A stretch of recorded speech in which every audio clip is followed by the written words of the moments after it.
Liniștește-te, te rog frumos, te liniștește. Da, ce vrei să arăt? mi-ai dat două Ești palme. bărbat, ai pantaloni, păi arată-ți mă bărbăția. Băga mea-și furmata. Michișor, lasă-mă. Băga mea-și furmata, lasă-mă, mami. Vine cu Timate, Michișor, lasă-mă un pic să vrești. Michișor, ești cu tine aici, dar... Băi, de ce s-a lovit? Michișor, lasă-mă. Michișor, liniștește-te. Bă, dă-mi mă. Michișor. Bă, dă-mi un drumul ăla. Lasă un pic de apă, are spitalul ăsta județean. Uite-mă! Hai, te rog! Bă-ți-o! Doamne, dați-vă un rog frumos din... Eu te-o mor! Michi, zlățete, bătă!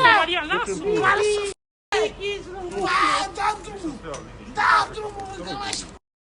Michi, mă ascultă! Da drumul! Michi, mă! Michi, mă ascultă! Poate să ridic targa aici? Michi, ascultă! Da drumul! M-a legat și pe mine, stai cu mine! Bă, tu ești tare! M-a f***ți, mă! Stai, doamna! Doamne, încerc să vă ajut, liniștiți-vă! Băgați-și! Da drumul! Hai, Marian! Da drumul!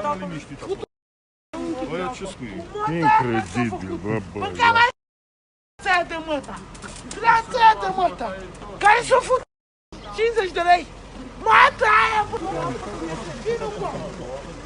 Băga mea-și măta! Te-o mor, Franțo!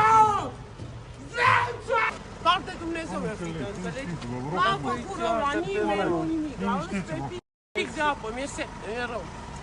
Mi-e rău. Bă, domnule, am atacuri de panică. Am atacuri de panică, a fost așa, mi-e rău. Nu să-l iau. Bă, nene, tu mă lautrezi aici. Stai că vin și te ia, că nu sunt eu doctor, să te duc eu. Uite-tu-mă aceea, am iau. Când vin, medici te duc ei, bine? Da, mă duc aici la ok.